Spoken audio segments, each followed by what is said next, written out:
ಹಾಗೆ ಈ ಮದುವೆ ಮಾಡ್ತಾರಲ್ಲ, ಈ ಮದುವೆ ಯಾವ ರೀತಿ ಮಾಡ್ತಾರೆ, ಎಷ್ಟು ಖರ್ಚು ಮಾಡ್ತಾರೆ ಅನ್ನೋದ್ರ ಮೇಲೆ ಅವರ ಶ್ರೀಮಂತಿಕೆನ ಅಳಿತಾರೆ, ಅವರ ಮಟ್ಟನ ಅಳಿತಾರೆ.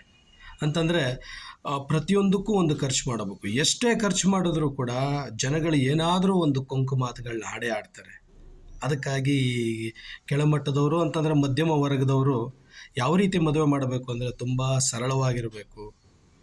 ಅತಿ ಆಡಂಬರಿಕೆ ತೋರಿಕೆಯ ಮದುವೆಗಳನ್ನು ಮಾಡಬಾರ್ದು.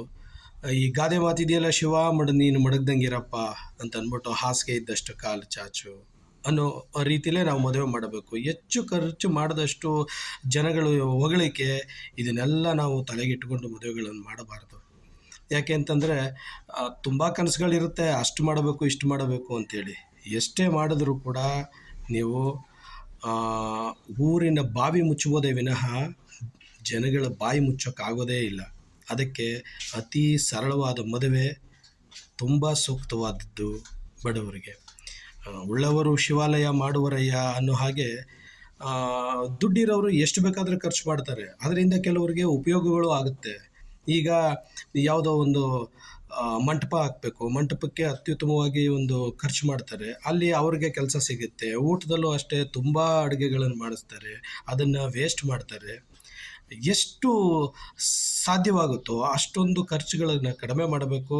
ಹಾಗೆ ಅಷ್ಟೊಂದು ಆಡಂಬರವಾಗಿ ಅಷ್ಟು ಸ್ವೀಟ್ಗಳು 4 ಥರ 5 ಥರ ಇಷ್ಟು ಸ್ವೀಟ್ಗಳನ್ನ ಹಾಕಿ ಏನೂ ತಿನ್ನದೆ ಆ ಊಟನೆಲ್ಲ ವೇಸ್ಟ್ ಮಾಡ್ತಾರಲ್ಲ, ಆ ವೇಸ್ಟ್ ಆಗೋ ಖರ್ಚಿನಲ್ಲೇ ಕೆಳವರ್ಗದವನು ಅಂದರೆ ಮಧ್ಯಮ ವರ್ಗದವನು ಒಂದು ಮದುವೆ ಮಾಡಿಬಿಡ್ತಾನೆ. ಅದಕ್ಕೋಸ್ಕರ ಈ ಆಡಂಬರಿಕೆ ಈ ತೋರಿಕೆಯ ಮದುವೆಗೆ ದಯವಿಟ್ಟು ಎಲ್ಲರೂ ಶರಣು ಹೇಳಿ.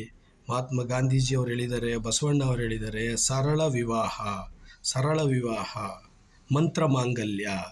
ಈ ರೀತಿಯ ಮದುವೆಗಳನ್ನು ಹೆಚ್ಚು ಹೆಚ್ಚು ಮಾಡಿ ಮತ್ತು ಹಣ ಉಳಿಸಿ, ಅದೇ ಹಣ ಬೇರೆ ಯಾವುದಕ್ಕಾದರೂ ಆಗ್ಬೋದು.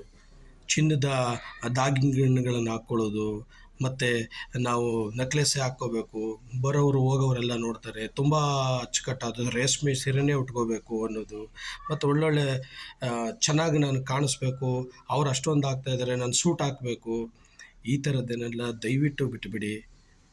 ಇದನ್ನು ನೋಡಿ ಯಾರೂ ಕೂಡ ನಿಮಗೆ ಖುಷಿ ಪಡ್ಬೋದೇ ವಿನಃ ನಮ್ಮ ಕಷ್ಟ ಕಾಲಗಳಲ್ಲಿ ಯಾರೂ ಬರೋದಿಲ್ಲ. ಅದಕ್ಕೋಸ್ಕರ ಈ ಮದುವೆ ಅನ್ನೋದನ್ನು ಜಾಸ್ತಿ ಆಡಂಬರವಾಗಿ ಮಾಡೋದನ್ನು ಬಿಟ್ಟು ತುಂಬ ಸರಳವಾಗಿ ಎಷ್ಟು ನಿಮ್ಮ ಕೈಲಿ ಎಷ್ಟು ಸಾಧ್ಯನೋ ಅಷ್ಟು ಜನನ್ನ ಕರೀರಿ. 10-15 ಜನನ ಕರಿಬೋದು. ಯಾವುದಾದ್ರು ದೇವಸ್ಥಾನದಲ್ಲಿ ಹೋಗಿನೂ ಮದುವೆ ಮಾಡ್ಕೋಬೋದು. ಈ ರೀತಿಯಾಗಿ ಒಂದು ಮದುವೆ ಆಚರಣೆಗಳನ್ನು ಮಾಡೋಣ. Thank you very much. ಧನ್ಯವಾದಗಳು.